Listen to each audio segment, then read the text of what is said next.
गाली क्यों पड़ रहा है भैया बीडी राम साहब? लोग इतने क्यों अपमान कर रहे हैं आपको? हर जगह से आपको बेइज्जत कर रहे हैं।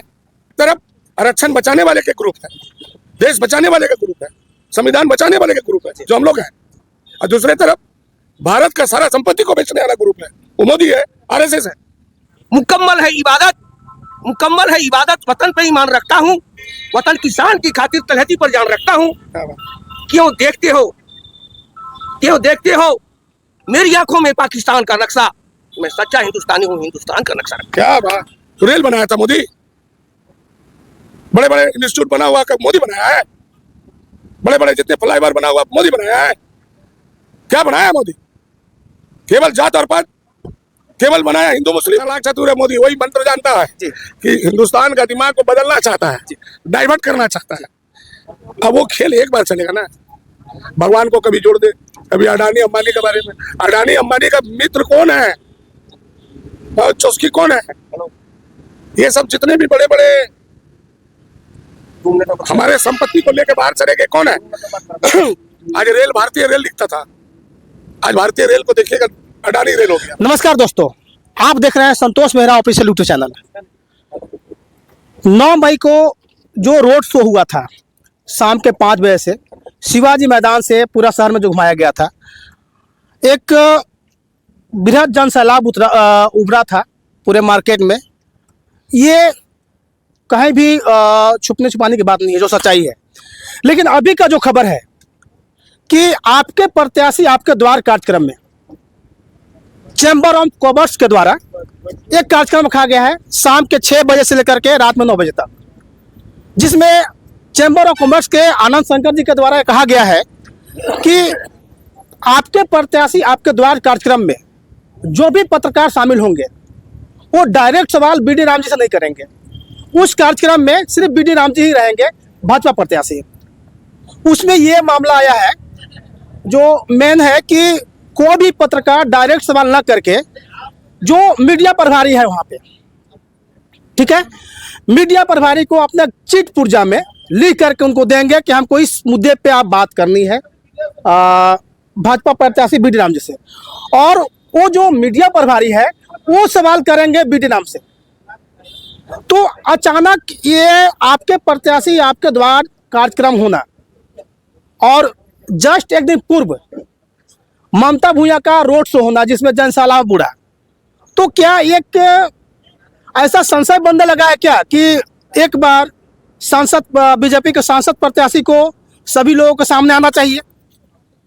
सबसे पहले तो हम जितने भी अधिवक्ता हैं सबको झारखंडी जोहार और जय झारखंड का माने। वीरों के धरती पर सभी वकील समाज को ममता भूया के तरफ से हम आग्रह करना चाहेंगे कि इनका भी एक बार दरबार लगा दीजिए। न्याय का बात हो तो दोनों तरफ से हो, ये मेरा रिक्वेस्ट है। रहा सवाल बीजेपी का अपना गाइडलाइन आप जान ही रहे, सेंट्रल से लेके स्टेट तक और स्टेट से लेकर के लोकसभा तक जहां भी आप निकालिए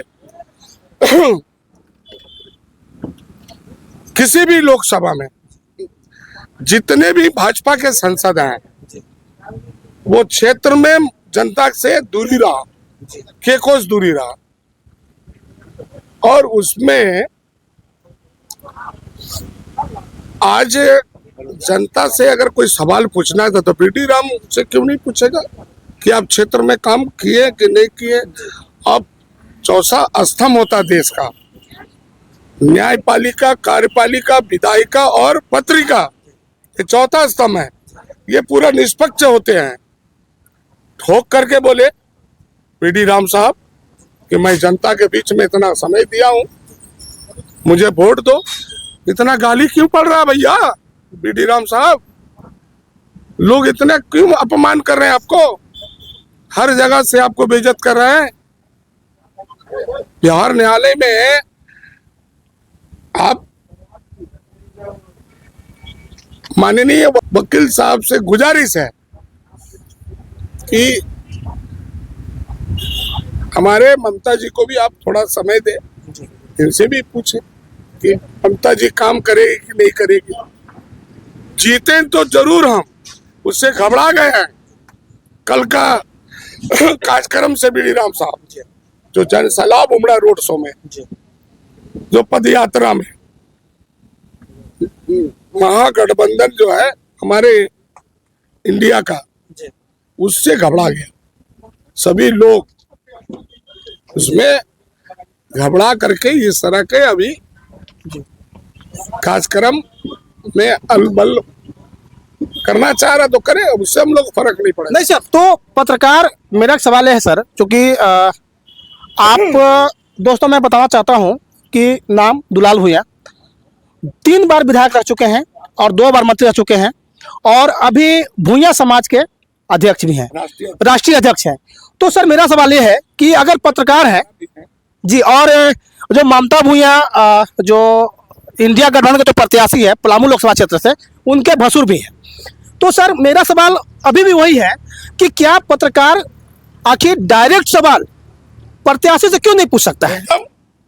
ये परंपरा बनी हुई है, भारतीय संविधान का परंपरा है। ये बीजेपी अपना हिटरल सही कर रहे हैं, संविधान से बाहर मौलिक अधिकार को हनन कर रहे हैं। हर इंसान को, हम भी 2 बार मिनिस्टर रहे और 3 बार एमएलए रहे, एक एक चीज पत्रकार पूछता है कि कैबिनेट में क्या क्या बात हुआ, क्या नहीं हुआ, बोलता पड़ता है हम लोग को। अगर गलत हम लोग डिसीजन लेते हैं तो उसको पत्रकार उड़ा देते हैं बात को जनता तक, फिर क्षमा याचना करना पड़ता हम लोग को। अगर सही है तो फिर जनता हम लोग को वाहवाही देती है। यही तो है लोकतंत्र की परिभाषा। और बीजेपी उसको हिटलर शाही करना चाह रहा है, संविधान खत्म करना चाह रहा है, आरक्षण खत्म करना चाह रहा है। मौलिक अधिकार का हनन है। यही तो लड़ाई है। एक तरफ आरक्षण बचाने वाले के ग्रुप है, देश बचाने वाले के ग्रुप है, संविधान बचाने वाले के ग्रुप है जो हम लोग हैं, और दूसरे तरफ भारत का सारा संपत्ति को बेचने वाला ग्रुप है, वो मोदी है, आरएसएस है। इसीलिए तो उनको चिढ़ लगेगा ही, उनको डर लगेगा ही। रेल बनाया था मोदी, बड़े बड़े इंस्टीट्यूट बना हुआ मोदी बनाया है, बड़े बड़े जितने फ्लाईओवर बना हुआ मोदी बनाया है। क्या बनाया है मोदी? केवल जात और पात, केवल बनाया हिंदू मुस्लिम। आप मोदी साहब ने बोले थे कि पूरे भारत में स्मार्ट सिटी बनाएंगे। कहाँ है स्मार्ट सिटी है? बताओ कहाँ है? बोलिए, भाजपा के जितने बड़े बड़े लीडर हैं एक भी बताओ कहाँ है? बताओ, कहीं नहीं है। बकवास का ढाक के 3 बात का काम कर रहे हैं। कितने बच्चे को मैंने आप रोजगार दिए हो बोलो? वो ठगबाज जो है ना, ठगबाज की राजनीति नहीं चलेगा। पूरा जनता कॉन्शियस है, पूरा देश परिवर्तन करना चाह रहा, और राहुल जी को प्रधानमंत्री बनाना चाह रहा है, और हम लोग भी पूरे समर्थन कर रहे हैं राहुल जी का। और उसके पढ़े लिखे नौजवान है ना, वो पूरे नौजवान है पढ़े लिखे। मोदी उसके सामने कुछ नहीं है, राहुल के सामने। ये मैं चैलेंज करके ठोक के बोल रहा हूँ। सर अभी सुप्रीम कोर्ट के 2 पूर्व जज ने उन्होंने एक बयान दिया है कि एक पब्लिक डिबेट हो जाए जिसमें एक तरफ मोदी जी रहे और दूसरी तरफ राहुल गांधी जी रहे। सर इस मुद्दे पर आप सर क्या कहना चाहेंगे? यही मोदी के कार्यकाल में 5 सुप्रीम कोर्ट के जजेज ने किस तरह से सड़के पे आ गया था। ये देश कहाँ जा रहा है? आज तक का भारत में सुप्रीम कोर्ट के 5 जजेज कि लोकतंत्र खतरे में है, प्रजातंत्र खतरे में है। कैसे मोदी छटपटा गए थे? लोग कितने देश के लोग, बुद्धिजीवी लोग किस तरह से इस सरकार पर तौहीन कर, वही हिटलर सही कर रहा। नोटबंदी कर दिया। आरबीआई से पूछा, किसी भी मंत्री तंत्री से, किसी भी विशेषज्ञों से पूछा कि नोटबंदी कर रहे हैं, फेलियर हो गया हर चीज। जीएसटी का कर दिया 12 बजे रात को, जीएसटी का एक नियम बना दिया फालतू का। लेकिन सर उससे पहले घंटी बजाया गया था सर। नहीं, उसके पहले जीएसटी लाया, उसके बाद 12 बजे रात में जब जीएसटी बिना दवाई का बोलता थाली बजा दो, उल्टी ले लो, घंटी बजाओ। ये सब क्या चीज का मूर्खता का एक माने विषमता होती है। लोग कितना उसको पेड़ते रहेगा। दाढ़ी बना देने से नेता हो जाता है और भचर भचर बोलने से नेता होगा? वो भचर भचर बोलता है मोदी। कोई भी कानूनी संपत्ति कोई बात नहीं करता, केवल ललकार के बात करता है। ललकार के बात करते। कितने लोग आपके परिवार में शहीद हुए हैं? राहुल जी को पप्पू बोलते हैं आप? सर, जब मोदी जी की बात हो रही है और जब राहुल जी की बात हो रही है, तो अभी जो जितने भी चुनाव प्रचार हो रहा है, सब में देखा जा रहा था कि राहुल गांधी जी डायरेक्ट अटैक अंबानी अडानी पे कर रहे थे। लेकिन 2 दिन पहले एक बहुत बड़ा बदलाव हुआ। बदलाव क्या हुआ कि अब मोदी जी तमिलनाडु की धरती से एक डायरेक्ट प्रचार किए कि अंबानी अडानी के द्वारा टेम्पो में भर भर कर रुपया कांग्रेस को पहुंचाया जा रहा है। तो सर, ये बदलाव क्यों हो गया सर? अचानक मोदी जी से, जो कि अंबानी और अडानी का अब नहीं बोलते थे, अचानक ये आरोप लगाना कि अंबानी अडानी जी के द्वारा टेम्पो में भर भर कर रुपया कांग्रेस को पहुंचाया जा रहा है। तो सर, आखिर ऐसा ये बदलाव क्यों हो गया? ये दिमाग को बड़ा चालाक चतुर है मोदी। वही मंत्र जानता है जी। कि हिंदुस्तान का दिमाग को बदलना चाहता है, डाइवर्ट करना चाहता है। अब वो खेल एक बार चलेगा ना। भगवान को कभी जोड़ दे, कभी अडानी अंबानी के बारे में। अडानी अंबानी का मित्र कौन है और चुस्की कौन है? ये सब जितने भी बड़े बड़े हमारे संपत्ति को लेके बाहर चले गए कौन है? आज रेल, भारतीय रेल दिखता था, आज भारतीय रेल को देखिएगा अडानी रेल हो गया।